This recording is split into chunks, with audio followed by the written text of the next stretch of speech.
Hey, this is Helen Paradise from SoCal, and you are listening to the Barbecue Central Show.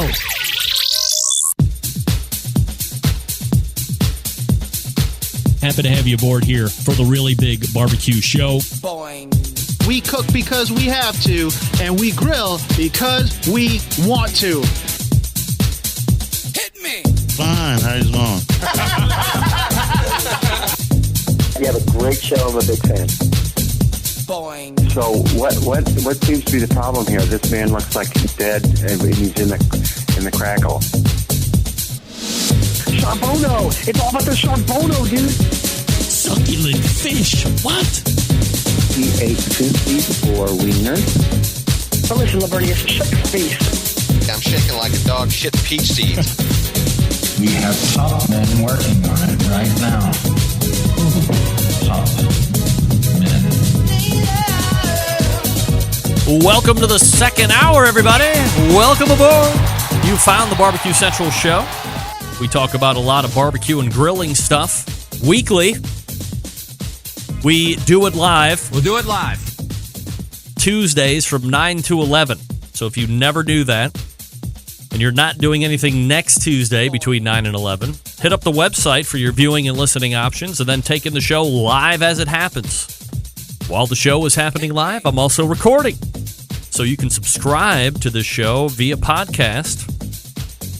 We're nearing the end of the iTunes fiasco. If you are subscribed to the show, the fiasco doesn't really pertain to you, but if you're a new fan and you tripped over the live feed or on Facebook or YouTube and you're looking to subscribe to the show, use every other podcast platform except iTunes right now, because you can't find the show on iTunes. You can get some random old tunes and shows from like April and beyond, but the show does not come up under podcast for you to subscribe to, because HostGator is jamming me up and they are not supporting me, and eventually I will leave and go to Blueberry because I'm a man. I'm a man! I'm 40! I'll do what I want. By the way, 43 going to be 44 in a few short weeks. Hoping to get it ironed out here in the next 3 to 4 weeks maximum. But remember, I did the huge server switch 2 months ago, maybe less than that. Maybe it was 3 months ago. Around about the time I was getting these cool barbecue shirts and retailing them out to the general public. But that something has happened between then and now where you're not allowed to see the show. Not only are you not allowed to see it, you just can't subscribe to it. It comes up as not available in the Apple Store. So we're getting that rectified. I am aware of it. In lieu of that, go to Stitcher or iHeart or download some third-party podcast app. You can do that on iTunes as well. If you didn't know and you're an Android fan, there's a brand new Google Podcast app that's totally native. It feels and looks just like iTunes, although I'm sure iTunes does not allow you to get the Google Podcast app for your iTunes or your iPhone, although I don't know about that for sure. Maybe somebody can alert me to that. I can look on my own Apple device, except it's upstairs. But you can download the Google Podcast. It's called Google Podcast. Search for it. Get that app, and you're all set. It's going to be great. I've already done it. I'm telling you, Google's going to own the podcast market here very shortly. Mark my words. Again, still to come on this show in about 10 minutes from now, starting the Embedded Correspondents segment. So we're looking forward to that. Doug Scheiding, Steve Ray, David Huff, Texas, Tennessee, Oklahoma represented as usual. So look, I want to bring this up because, you know, certain things stick with me. For instance, the Hall of Fame, the Barbecue Hall of Fame. Guy Fieri being in the Barbecue Hall of Fame. People in England bringing in their charcoal grills into their homes, lighting them, and then letting them burn as a heat source, inevitably killing everybody in the house, or at least making them very sick from carbon monoxide poisoning. Well, I think I can add a new one to the list, and it's probably not going to come as a surprise. That's right. I said it is not going. Andrew, You are not the father. It's not going to come as a surprise. It's what I'm now calling the food abomination of 2018. Let's start a hashtag right now. Hashtag cook my steak right. You know, I truly believe that the undercooking of your and my steak has now reached epidemic proportions. And I am now, once again, calling on the Centralites to help build a movement against. So here's what I want you to do. It's going to sound crazy. John Dawson's idea last 2 weeks ago, maybe. But the more I thought about it, the more it made sense to me. And now I am disseminating the directives to the Centralite Army. I want you to arm yourselves with the instant read meat thermometers that I know you have. The Thermopens, the Taylors, the AmazingRib.com, the Stephen Reichlin Instant Reads, all that stuff. Check and calibrate in both freezing water and boiling water. Remember, boiling water is 212, so make your adjustments from there. Once calibrated, go to a restaurant where you know you will order a steak. Now, I am not going to make a mandate that you race down to the nearest prime steakhouse in whatever town you live in. Luckily, here in Cleveland, I have any number of prime steakhouses to take advantage of. The likes of XO, Red, Morton's, Hyde Park, and the list goes on. Fleming's, Lola, Greenhouse Tavern. Can I think of any more? Not at the moment. Plenty. But take it to a restaurant. Now, if you have prime steakhouse access and you feel like doling out, please do it. But go to the restaurant, take the thermometer with you. Order the steak however you want it. Nay, I'm asking you, and some of you, it will be under protest, and I'm asking you with peace and love. Order the steak medium temperature. Resist feeling dirty inside or getting casting looks from your server. Again, please do this on behalf of me. Take that thermometer, order the steak medium, and when the steak hits the table, produce the thermometer and temp it. Now, I can't sit here and tell you what medium temperature is right off the top of my head. It's probably in that 140 range, maybe 145. I think Chef Medium Rare is 135, so, probably 140, 145. Temp it. Extra credit points if you snap a picture of you temping the steak in the restaurant. And then we will start compiling a working list of restaurants that hit or miss. Kind of like the unofficial AmazingRibs.com Pitmaster list of 2018. But instead of cookers and grills and smokers, this one is for steaks. Who's in? Who can I count on? Who will be the first one to hit up a steakhouse, independently owned chain, top end, and or otherwise? Bring your thermometer, calibrated. Order that steak, medium, with peace and love. And then as soon as that steak hits the table, temp it. Now, honestly, I'm really not overly concerned if that thing comes out a shade overdone, because that's not what I'm looking to expose. I mean, certainly we can expose it as a miscook, but you can send that back and they'll recook the whole steak. What I'm trying to confirm on the exposure is the intentional undercooking of the steak. Again, hashtag cook my steak right. And now we can start to compile a firm list, a confirmed list of joints that you have been to, that you have temped. Extra credit for those taking pictures. And I will start making a list right on the website. It's going to be great.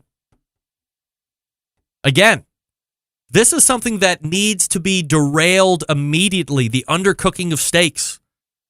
There is technology out there that will fix it instantly. It's called a thermometer.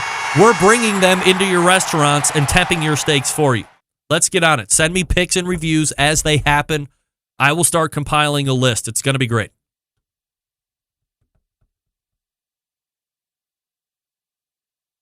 Again, the embedded correspondence coming up here in just a few short minutes. I was just sent this. Hot dog water, the new coconut water. What? This from metafilter.com. Someone sold hot dog water for $28 at a festival. Literal bottles of water containing a single hot dog each were sold at the Car Free Day Festival in Vancouver. Vancouver? Get that big stuff out of here. But there's the not so fine print. It's all fake. As Global News reported, hot dog water is really a stunt by artist and tour operator Doug Bevins. How gullible people can be about unsubstantiated health claims. It's really sort of a commentary on product marketing and especially sort of health quackery product marketing, Doug told Global News. It even says as much in the hot dog water fine print, which reads, hot dog water is absurdity hopes. Hot dog water in its absurdity hopes to encourage critical thinking related to product marketing and the significant role it can play in our purchasing choices. So wait a second. Are you telling me hot dog water is not the new coconut water? You are not the fire. You got to be kidding. Hook, line, and sinker, I fell for it. What I'm not falling for is Green Mountain Grills because I love them. I cook with them. I own two sizes. The Jim Bowie, the big dog, the Daniel Boone, the medium size. I do not have a Davy Crockett, but I will probably get one of those at some point. The Davy Crockett, by the way, when we were talking about portable cookers with Max Good, that's also on the 2018 list. So if you're looking for a great portable grill that you're not really sacrificing quantity versus quality, you want that pellet-driven cooker to take along with you, Davy Crockett's the one you're going to want to use. Plus, you don't have to worry about not having access to a traditional outlet in order to get it running. You can stick it right in the 12-volt outlet of your truck, van, SUV. Very easy. And again, great capacity for the portability purpose. Now, if you want something a little bit more substantial to put in your patio, backyard, what have you, the Daniel Boone and the Jim Bowie are the ones that you want to use. Jim Bowie can house many, many racks of ribs, at least 2, maybe 3 full packers, 6 pork butts, depending if you pan or not. Davy Crockett, a little less than that because it is a little less in size. You can also get a bunch of really cool accessories from Green Mountain Grills, additional cooking racks. You can get the pellets because they also provide those, rubs and sauces. Of course, my favorite accessory, especially if you own the Jim Bowie and the Daniel Boone, is the pizza insert. Rip out the guts of those cookers and then put this pizza insert to work. Thin crust, that's the way I like it. 2 to 3 minutes, that pizza's ready to come out. In lieu of traditional dough, if you can get the large pitas at most of your local grocery store chains, those work out really well. Minute tops. Set that cooker at 350 degrees. That's about 700 degrees in the stone, and you're off and running. GreenMountainGrills.com. That's GreenMountainGrills.com. Chasing Jason Baker for an interview here shortly as well. So stay tuned for future shows. Hashtag Cook My Steak Right. We'll be talking about that in the next segment as well. Stick around. We'll be right back for the Embedded Correspondents.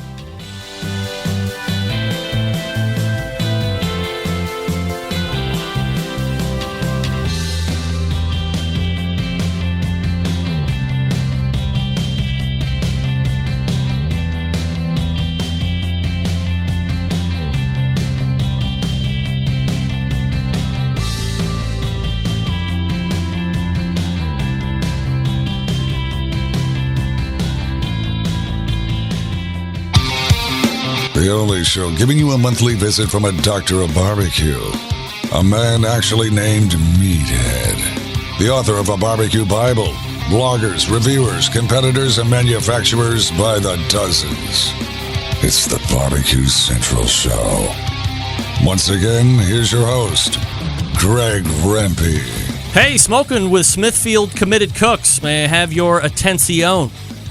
Make sure you head to smokingwithsmithfield.com and report your first place wins to claim your prizes. Have you registered to compete in the American Royal Pork Loin Ancillary category? Smithfield increased the prize purse to $6,000. Make sure you sign up the American Royal site today. Also, don't forget to sign up for the Smithfield Classic which will be in Richmond, Virginia, a Commonwealth, September 29th. To sign up, reach out to Jesse at Big Papa Smokers.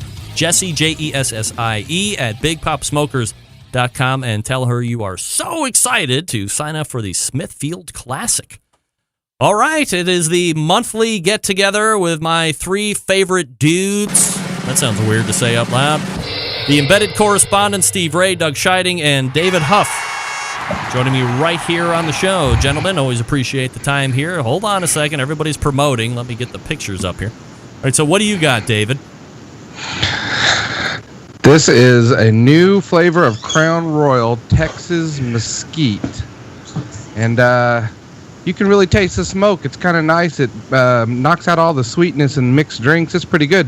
And funny thing is, my buddies can't get it in Texas, Doug. You got to come to Oklahoma to get Crown Texas Mesquite. Doug, let me ask you, or I'm sorry, David, let me ask you a quick question. Can you place that wood as mesquite, or does it really just have a overall woody profile?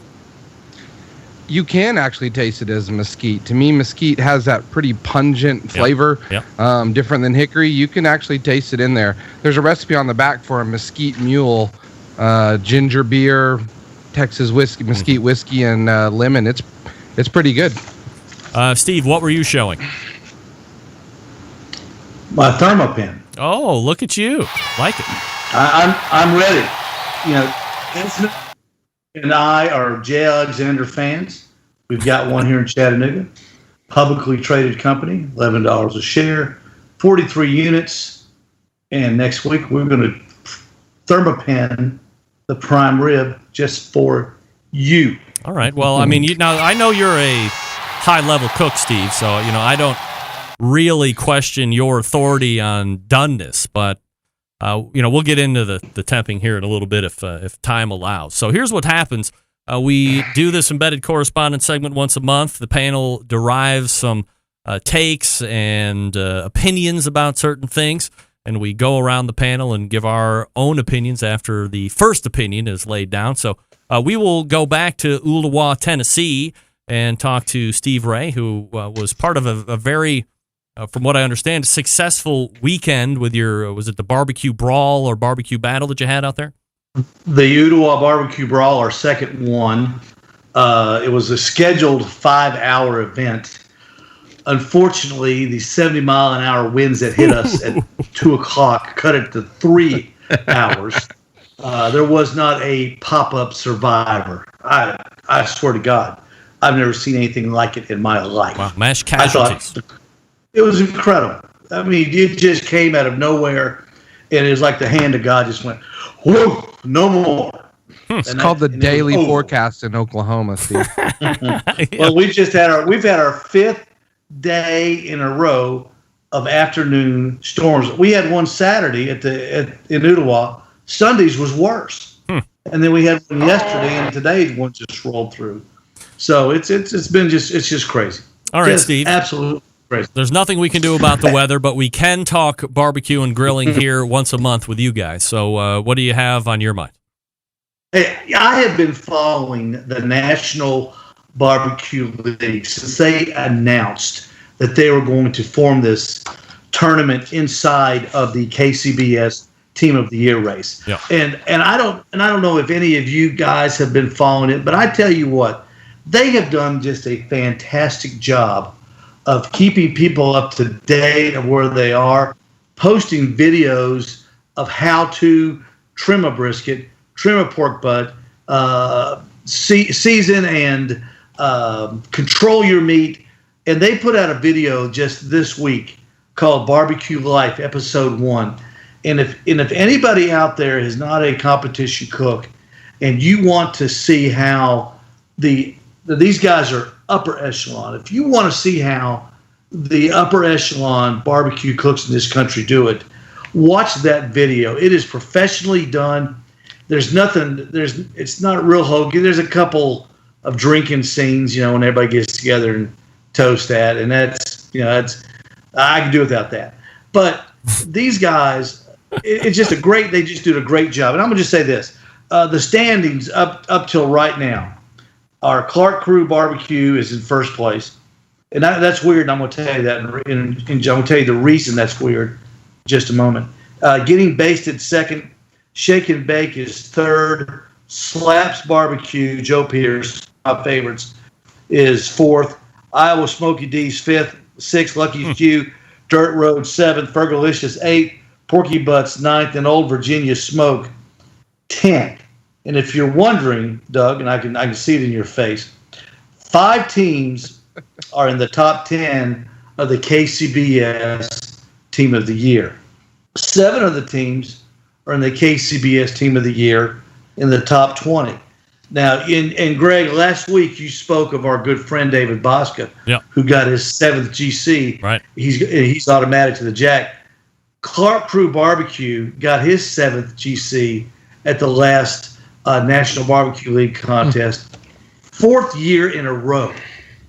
4th year in a row. He's going to the jack with 7 GCs under his belt for the automatic beer, for the automatic draw, rather.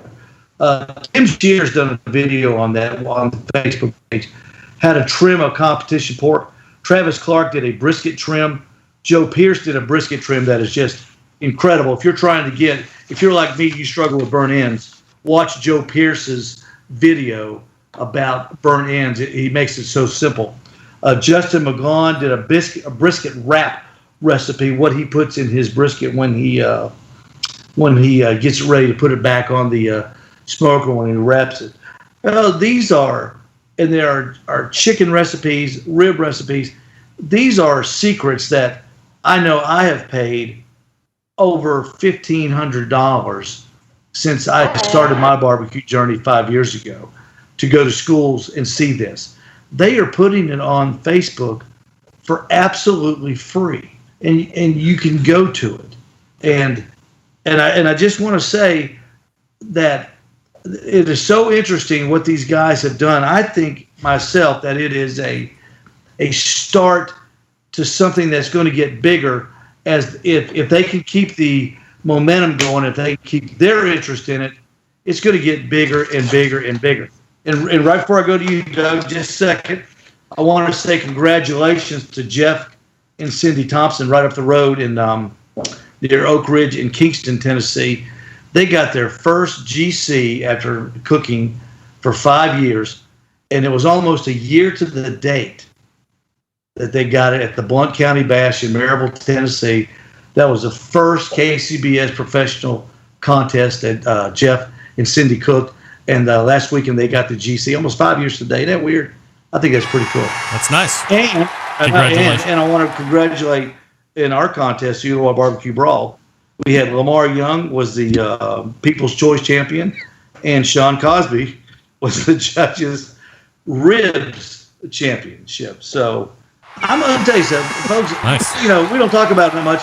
Competition barbecue is alive and well at all kinds of level, and I encourage you to go out and find it. And of course, you know who's leading the KCBS Team of the Year race is Boomerang Barbecue from. That's your cue, Doug. From Lubbock, Texas. There you go. How interesting is that? I will. All right, so Steve says that competition barbecue is alive and well. I'm going to disagree with that, but we'll go to David Huff. Do you agree? And what do you think about the National Barbecue League? Steve is obviously a big fan. Did a lot of reporting there on the goings-on, free videos, all that stuff. What's your take on the National Barbecue League and how they're fitting into competition barbecue? I like free videos on an embedded correspondent salary. Free videos is just awesome. So I can afford that. Are you kidding me? You think I'm going to pay for this content? Go ahead. I also like Steve's patriotic shirt. Way to go, getting ready for the 4th of July. I saw the video, Steve, that you sent. I got to disagree. I actually liked the part where they were taking the drink in the morning, and I think it just shows the camaraderie of the competition barbecue. I like that it wasn't all serious all the time. I especially like the guy where he was standing over there saying, kind of helps if you keep the vents open if you don't want your fire to go out. I thought that was priceless. So that was funny. A very well done video. I really liked how it showed the turn-in boxes. It showed a lot of things that people go through that you're right. If you've never participated in competition barbecue, never been to an event, or don't know somebody, you have no idea what they go through, the timing, the boxes, the preparation. And these guys aren't just throwing some chicken in the box. They're sampling pieces. They're looking for the perfect shape. They're looking for the color. I mean, and that's just one category. So I think it would really be great for the general public to see that, to open up the eyes of what these cooks go through. As far as competition barbecue being alive and well, I kind of am on Greg's side. I've heard so many people continue to complain about the prize money not being worth it, the sponsorships and some teams getting an unfair advantage. Not to go back to the same cliche we've been talking about, but the NASCAR attitude around competition barbecue, I think people are becoming disenfranchised with it a little bit and wanting to just, I don't think as many people are migrating that way as it would have been, say, 4, 5, 6 years ago. Let's go to Doug Scheiding here. Your take on, in no particular order, the state of competition barbecue, because obviously you're a renowned world champion pitmaster, but also the National Barbecue League itself, and if you think it's generating good stuff, or if you're indifferent, or what? I'll answer the National Barbecue League first. Truthfully, I hadn't even thought about it in months or weeks. It's been a long time until Steve brought it up. Maybe it was the last time I went out and watched a few videos. The videos are very, very neat. They're cool. My take on it from the get-go is that this is made for TV. They need to hire John Marcus or somebody like that, because this will be much more interesting than even the first season of Pitmasters, where they followed a few people around, because these people are actually going to win. If they're in the top 5 of the top 10, they're actually going to get their numbers called instead of finishing 48th and 57th, and like it was on TV. So this seems like it would be a perfect venue to have a TV type thing. Doug, let me interrupt you just for 1 second. Yeah. Yes, sir. But how are the personalities? See, I will maintain that even though Harry Sue and Gary Notley and the what's her name, Leanne Whippen, I mean, throw anybody you want in there. If they're finishing at the bottom of the pack, if they have compelling story, I don't think anybody gives a crap about deadliest catch, that they're catching fish. I mean, it's kind of exciting. You see the waves crash over. There's an element of death that people love to watch. But they're watching the interactions between crew members and between the skipper and the least experienced person on the ship. And I would maintain that in season 1, if it stayed together, you would be more invested in the relationships that they have and what's happening at home and all this other stuff that people really want to know about and can invest in, versus are they winning or not. If they win, hey, great, extra bonus this show. But if not, let's see if, Johnny and Trixie are going to fight on the way home. I don't mean any, I'm using Johnny as a general name, peace and love. Sure you are. But I think that's what people want to see. So, sorry to barge in there, but what do you think about that? Well, no, I thought the video, what it was, a 17-minute video, throw a few commercials in there, and it's a 30-minute show. Mm-hmm. And I think it easily could have been a show. And so I just think it's made for TV. Because I agree. Yeah, I think, I actually hated that about the original Barbecue Pitmasters, is that, they sucked this weekend and no one really even finished in the top 10. So I want to see them do well, and it'll actually probably increase the interest in barbecue competitions. Because I agree. I think barbecue competitions are starting to get to decrease at least in Texas. And that's another thing with the National Barbecue League. It's not publicized down here. There's no Texas teams. There's really no Texas events. So why do we pay too much attention to it? It's all KCBS 24/7, 365. So having said that, in Texas, I would say that the number of teams cooking has decreased. Obviously, we don't cook in the summer, or at least most of us don't, except Fred, who's chasing the 7, like Dave and others. But he's at 5 right now, so he's chasing the 7, so he could qualify again. So I think competition barbecue is a little bit at a crossroads. More and more, you see a lot of people selling their big rigs. I mean, are y'all seeing this? That, there's a lot of big rigs for sale and people are downsizing and things like that. Yeah. I don't know if it's money. I don't know if it's they want to control things more. And truthfully, I'm seeing a lot more pellet cookers in Texas. Yep, for sure. I think I've seen a lot of rigs for sale. A lot of them on the highway. I mean, they're still too expensive for me to afford, but a lot of rigs for sale. Just real quickly, I was going to say that video, it had the feel of the documentary HBO does, the Hard Knocks training camp. That I don't know if you guys have seen that, but that video had the feel of that, where it was just going around and seeing a little piece of different people's lives in the barbecue competition circuit. I thought it was really well done.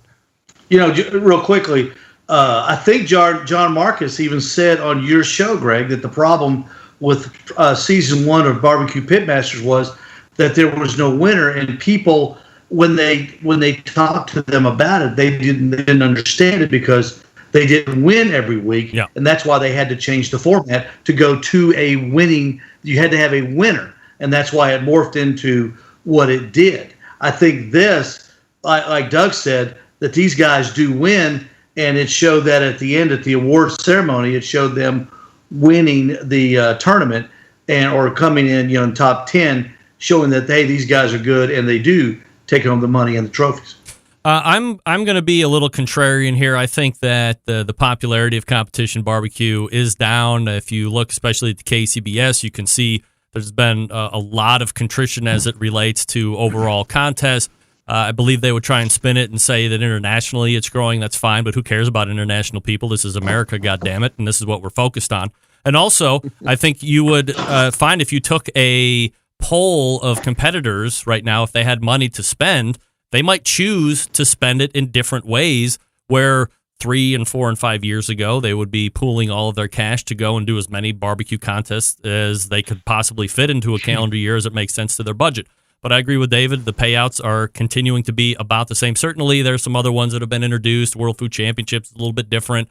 I think there's some Ronnie Cates events that are still up there. There's a small smattering of ones that are $50,000 and $75,000 and $100,000, but not enough on the regular basis to sit there and continue to attract people. They're going to be spending $1,200 and $1,300 and $1,400 to maybe get back $300 or $400. I mean, what kind of business model is that? It sucks, and I get it. This is your hobby. So I think maybe that's where a delineator needs to be made. It's a hobby. Don't get in it to make money. Don't get in it to be famous. Just do it because you like it, and you're going to spend this money instead on barbecue because you're not going to be doing it to fish, because I'm sure a lot of people that are really into fishing spend a lot of money on poles and lures and stupid vests. The other thing that I don't get is I'm not sure where the National Barbecue League is going. Like, it's not really the top 10 cooks in KCBS. It's the first 10 that said yes. So if you look back through the ranks of last year and find out where those kids are. Now, did they finish high? Certainly. Do I agree with Doug that if you put this on television, these guys would have a great chance of winning on a television show? Certainly. But as you said, Steve, wouldn't it make sense that the top 10 in this National Barbecue League should also be in the top 10 of KCBS? If these are your premier cookers, they should have a greater percentage in the top 10 than they do. Like maybe 90% of them should be in it. But I just don't understand what they're doing. Like, I almost want to say, are they trying to separate themselves from everybody? Because I think there is a feeling from other teams that I don't think they're trying to separate my themselves. Turn to talk, Steve. I think that they're trying to, maybe indirectly, but I think other teams feel like they might feel separated. And to live in my constant contradiction, I think I heard one of those teams say, it's tough being in the NBBQL because I have to cook against these other guys all the time. No names, please, but I know that happened. So, I mean, you can't have your cake and eat it too, but I want to get behind it, but I just don't think it's marketed really well. I'm not sure what the end game is. And I guess I want to know what the overall idea here. I mean, what are you growing? An elite group? Is it not an elite group? Is it an inclusive group? Are they the best group? We're making really good videos. Like, what are we doing here? I mean, why would you give away all that great knowledge for free when you could be charging for it and making money? And oh, by the way, I know they have sponsors. Do they ever mention any sponsors? I don't think so. Not a lot. And I know some people that pay a decent amount of money who aren't getting a lot of mentions. People bust my balls all the time about being over-sponsored, or that all I do is, it's 118 minutes of ad reads and 2 minutes of show. So is it about time for a break? Yes, we're going to have to take that here in just a second. But that's the only thing. I mean, I know it sounds like I'm coming down on NBBQL, but I just don't get the direction or what the general idea is here. Sounds like you should have them on for a segment, Greg. Maybe I've asked.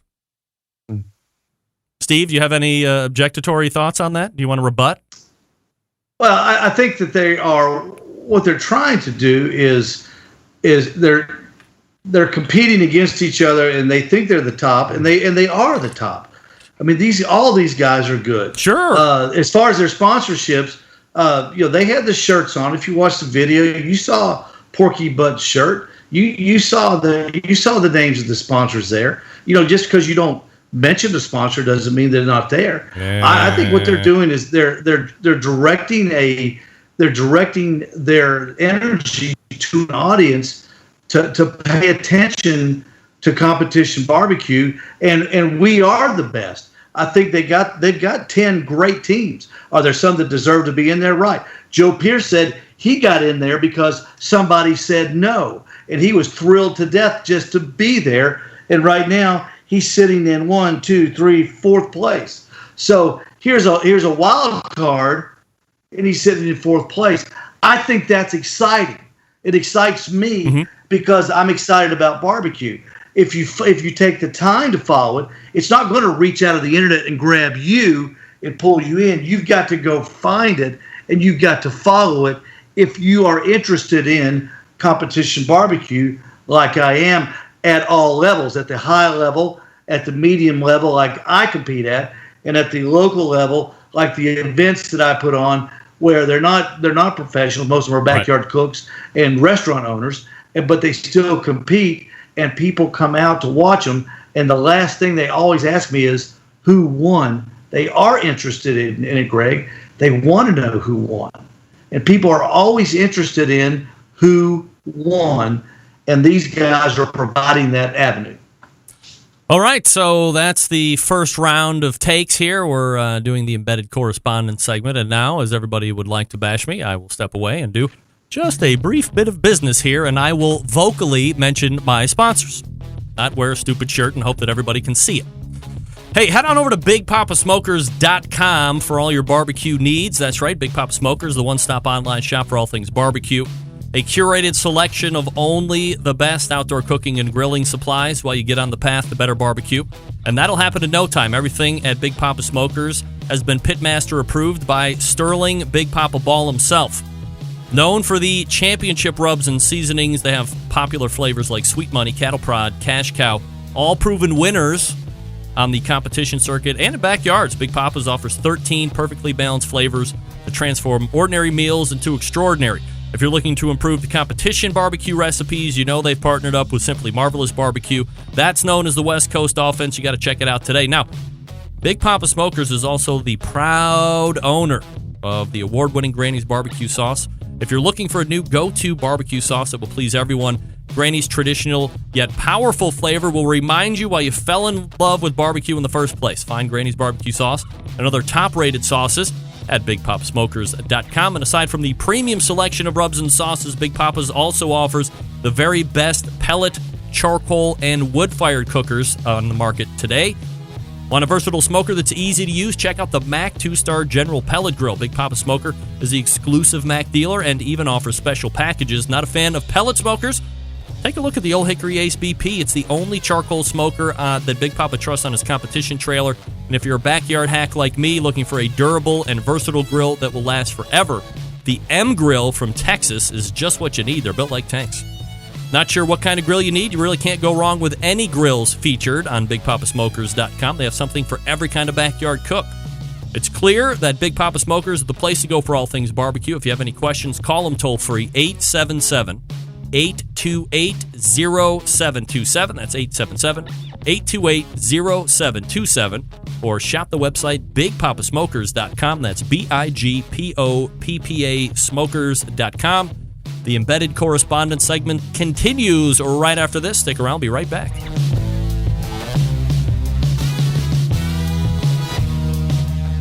Continuing to produce incredibly mediocre content in an exceptionally professional way. You're listening and watching the Barbecue Central Show. Once again, here's your host, Greg Rempe. All right, back at it with the Embedded Correspondents. Just got done with Steve Ray's take, and we went long on that one, but we're obviously hotly debated. Definitely not mediocre content here this evening, at least in the first segment. I would say above average at best. All right, Doug, let's go ahead and race here, neck of the woods, and hear what you're ready to talk about. Okay, you mentioned a couple weeks ago about reading books, and I don't like to read books. It's because of my attention span. But the one thing I do read now is barbecue books. I used to be wine books. I was on the Wine Society, board of directors, and all that stuff. But so now my obsession is barbecue books. While from the standpoint of Steve watching videos and the NBA, the National Barbecue League and stuff, I'd rather read a good book on barbecue and try to learn some good things so that I can use them in my competition. So when I was in Cabo a couple of weeks ago, read 3 books, and I'm the guy by the pool reading books, and that's to me very relaxing. But anyway, so I haven't read the Crowd Cow book. I know that you had that, and Tuffy's new book, and I want to read one of Adrian Miller's books too. But my top 5 books that I'd like to unveil: the Texas Barbecue Legends and Cookbook by Rob Walsh. Has anyone heard of this? Yep. Never heard of this. Never heard of it. Put it on the screen so everybody can see it. Yep. There you go. Legends of Texas Barbecue Cookbook. Yes, it's great. It actually talks about a lot of the history of Texas barbecue, and you learn about LBJ, and his pitmaster was Walter Jessen, I think, and he loved to cook in the ground, cooked for 12,000 people. Kind of some of the things that Adrian Miller was talking about. So this is fantastic. So being from Texas, I thought that was actually a really good one, and so I read that, and it talks about a lot of the historical South Side market, Greg, that you might be interested in, in blacks and things like that. So it goes into a lot of the history of the slaves coming in and the different types of Texas barbecue, because there are 4 types of Texas barbecue, not just the Central Texas, which gets popularized. So, all right, number 4, Adam Perry Lang. Greg, I think you mentioned Adam Perry Lang. Yep. And I think he was in one of the best moments of barbecue from John. Yep. And this is one. I read this probably a couple years into my barbecue career, and this has a lot of I'd say complicated type recipes. And probably my favorite barbecue sauce recipe is from Adam Perry Lang, who's formerly from West Texas and now in New York. So he's in LA actually. Oh, is he? Yeah. I thought he had a restaurant in New York. So, okay. America's Best Barbecue. Wait, like this. Hold on a second. Doug, did you not know that Adam Perry Lang opened a restaurant in L.A. called APL? Adam Perry Lang, with the whole aged meat thing and his whole thing that he's been showing you on Instagram for the last 6 months. But I thought his original restaurant was in New York. Oh, yeah, like Daisy Mays or whatever it was. Yes, Daisy, exactly. And he came to some meat stock here in San Antonio, and I think he was associated with a bourbon, Dickel. He was in their booth and everything. So, but then this one, actually I met Artie Davis, and have you seen this one, the America's Best Barbecue?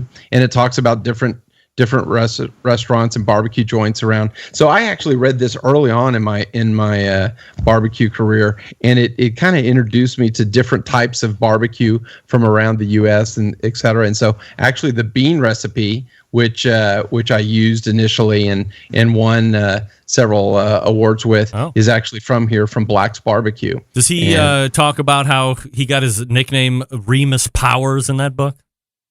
No, I don't think that was in there. So do you not know that? Do you know that's his nickname, Remus Powers? When he puts on that derby hat, he's Remus Powers. Yeah. Yeah. Well, I met him at the Jack, and I was like, man, his name seems familiar, etc. And then all of a sudden, when I came back home, I'm like, oh, you dummy, you've read one of his books. So my second favorite book, Doug. Excellent. Franklin Barbecue. Yeah. So yeah, this one is really good. I mean, the notoriety that Franklin has, and it really kind of talks about his modest beginnings and starting out, and when he went into the grocery store and had 5 briskets and stuff, and was pushing it around like he's some badass or something, and really proud of himself. So it's really an interesting book, just from a technology standpoint, building pits and fires and the different types of woods, and so this is actually a really, really good one. Number 1, of course, we all know is 50 Shades of Chicken. Right. No. Just kidding. I bet there's a lot of whipping going on in there. Exactly. Is that a picture book, Greg? Lots of pictures? I hope. Yeah. There's a little bit of, you see the twine and the tying and everything. Is there a spatchcocking going on in there? Uh-oh. We're getting out of control. Of course, Meathead's book. Right. So, I'm the guy that, you can see that I go in and highlight things. And, wow. And so I've told him I'm going to send him a few comments, whether he wants it or not. But I do give Meathead's book out at all my Traeger classes as the top grand prize for the day. Very so, nice. But that is unbelievable book. And if someone is at 10%, they can get to 70, 80% just by reading Meathead's book. All right, let's go ahead and race around the panel here. As far as books are concerned, we'll go to Ooltewah, Tennessee, and talk to Steve Ray. Steve, do you have any favorite barbecue books? Aaron Franklin's is probably number 1. Like Doug said, he really talks about his humble beginnings. He talks about not being able. Apparently, Doug, they were poor. I mean, I'm talking. He and his wife were. I mean, almost living in the car poor.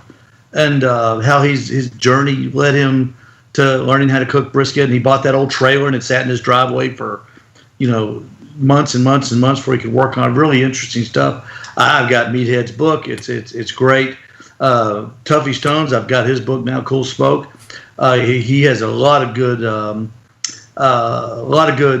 background things in it. Myron, I've got Myron's book. He talks about when he was a kid, especially when he was talking about making the pits for whole hogs. I've got Chris Lilly's book. He talks about, his journey from being a Vanderbilt student in finance to meeting his wife and ending up in Decatur, Alabama.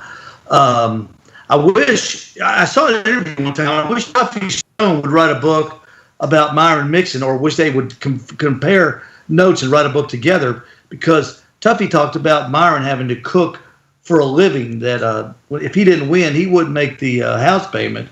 And I always thought that should be in a book somewhere, Doug and David and Greg. And maybe if they're listening, if they get a glimpse of this or something, they may collaborate, because I think that would be a great book if those two got together, taking it from, of course, from the books that I have to suggestions of books. Before Tuffy writes that book, he should get a better cell phone connection. That's what I think. David Huff, your thoughts on books? I mean, I've been reading since about 11th grade here, and I don't know. It's an elective. You're from Oklahoma. We're proud of you for reading. Here we go. Watch out. So, I'm not big on my generation. Probably a little bit more on the internet. I go on the internet and get a lot of recipes and read a lot of stories. I don't have a lot of books, although I will say, the very first book that kind of started me in barbecue and cooking was Bobby Flay, actually. Boy Meets Grill. Love it. Yeah, and I made a recipe out of there of yellow pepper saffron sauce. There you go. On a cedar plank salmon. I made that for my wife, and that was the very first date, and I must have done something right because it worked out. So I like that book. I also have, Greg, from your show, you had these gentlemen on, Andy Husbands and Chris Hart, Pitmaster. After I heard that on your show, I went out and bought that book. Really entertaining. I love how they start off with backyard barbecue. There you go. Yep. Cover's great. That's a great looking beef rib. They start off with backyard barbecue. They go through the different regions of barbecue and then finish up with a section on competition. I just really like the flow of that book as well. So other than that, like I said, I do a lot of looking on websites and getting information. Don't really prefer to read. I prefer to listen. This is my favorite barbecue and grilling book right here. Hardcore Carnivore right there. Gotta love it. That was the first book that was on top of my list there. So, or on top of my book pile. I can't believe I had that Pitmaster book too. I thought I signed that one and gave it away to some lucky contestant. All right, so I don't read books. Don't send me books. I don't read them. I'll ask. I have an extensive list of top men and women in the barbecue community, and I just reach out and ask questions. That's what I do. But I understand that not everybody can do that. So since I can, I do, and I usurp the reading by talking to the best of the best. David, your take.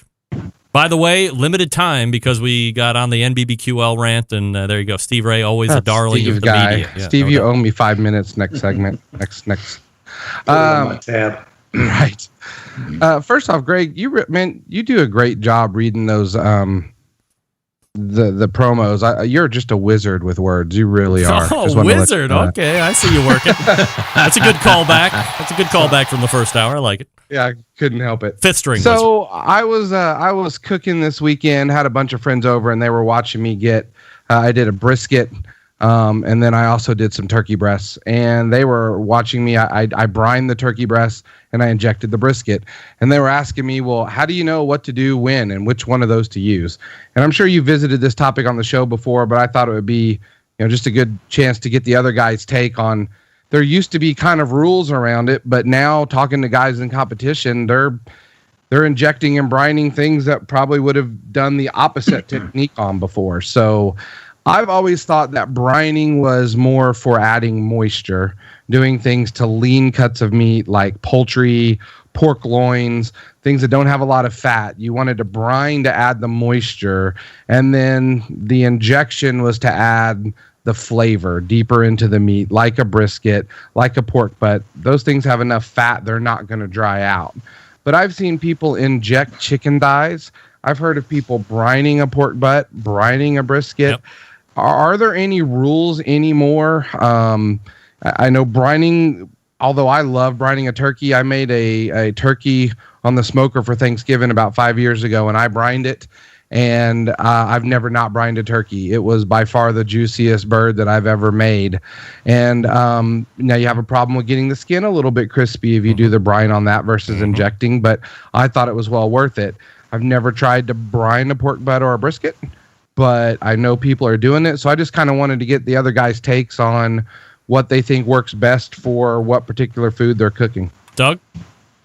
Yeah, I don't brine. It doesn't matter what it is. I don't brine.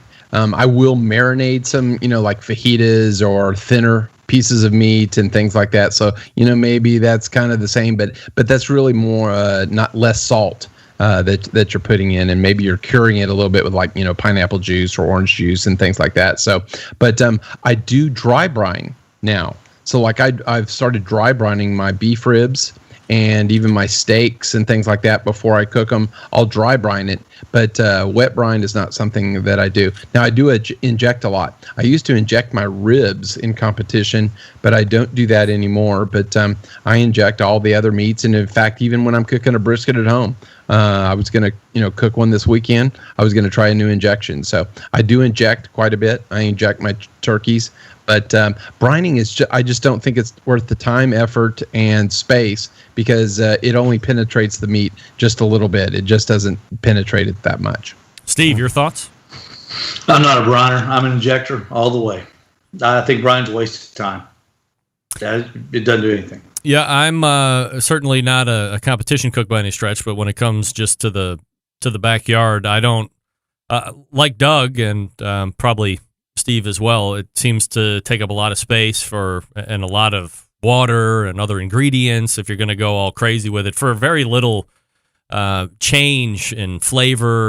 A lot of people like to put syrup and liquor and all that stuff in, but I think Meathead has pretty much dispelled that myth of forego the brining and do some big salting and let that go ahead and denature the meat versus this whole brining thing. Although I think Stephen Reichlin is still a really big briner of Thanksgiving turkeys, but that's more of the traditional side of him as well. But I do believe in injecting. I think that you can put flavor where it needs to go very quickly, and there's not a lot of hassle and all that other crap that you get with the brining. So, take it or leave it for what it's worth.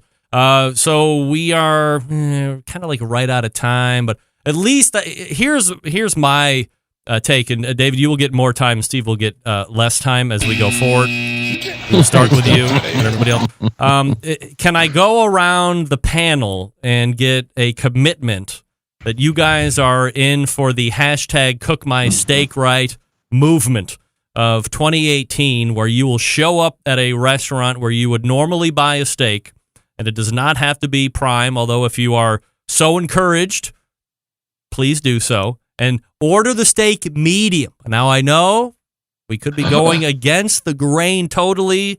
Daniel Vaughn kind of chased me down a little bit by saying that 140 was stupid and that I couldn't go into a steakhouse and order medium. And I said, well, it's for field research. You're not doing it on personal preference. We're trying to do some field work here.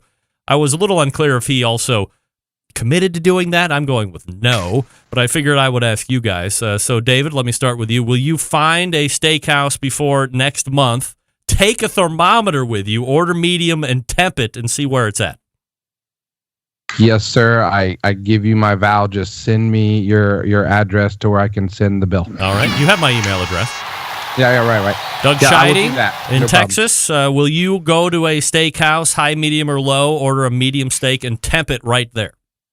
Yes, I will. In fact, I thought John Dawson was right on the money in terms of temping things, so that's great. Now, what temperature are we declaring medium? Is that 140? What temperature are you declaring medium? Well, I guess 140 seems high to me for medium. Well, hold on a second. Let's go ahead. I would say medium is 140. Let's go and let's get the right number here, right? So medium. Yeah. So I want to know what number we're trying to approach here. So here we go. USDA says medium. Oh, that seems very high. Wow. Let me get one of my books. Well, I have Meathead sticker upstairs on my refrigerator, but I would have to leave to get it, and we're rapidly running out of time. Actually, Artie's book says 145 for medium. All right, yeah, I see somewhere here it says 150. So let's shoot 145. Final cooked temperature for medium, and see what happens.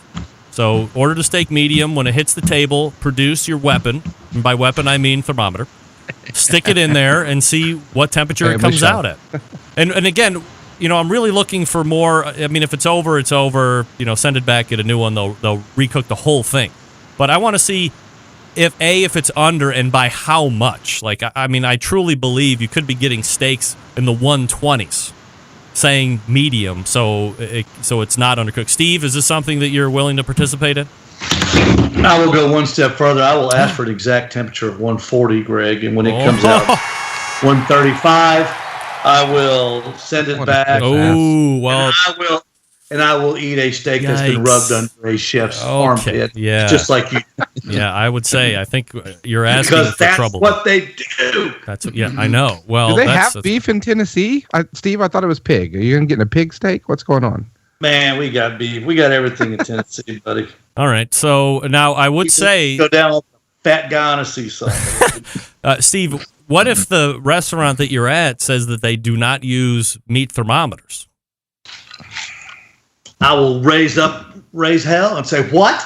I've got one. Greg Rempe's got one. What the hell's wrong with you people? That's right. And then I'll escort it out of the Works every time. All right. Well, good news. news. They'll throw me the doggy bag with the steak rubbed under the cook's armpit. The 3 embedded correspondents say that they are in for the new hashtag Cook My Steak Right movement, which I appreciate. And then so we'll circle back next month. That'll be the first thing we hit very briefly is how accurate are the steaks. By the way, I commit to also doing it as well. So we'll have 4 evaluations. And other than that, I will see you guys next month. Thanks for doing it, as always.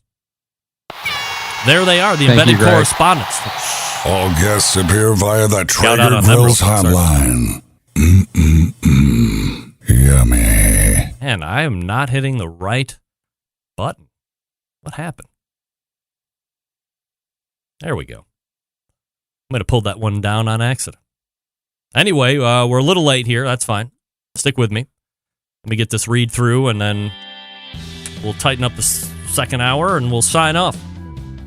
Attention anyone who loves sausage and barbecue. Let me tell you about Southside Market and Barbecue, okay? Established in 1882, Southside, the oldest barbecue joint in Texas, and has been owned and operated by the same family for 3 generations. Famous for the original beef sausage, coarse ground and a natural pork casing, so good, so Central Texas. Not only is the beef sausage great, but so is their authentic Central Texas barbecued meats. All the meats, including the prime briskets, slow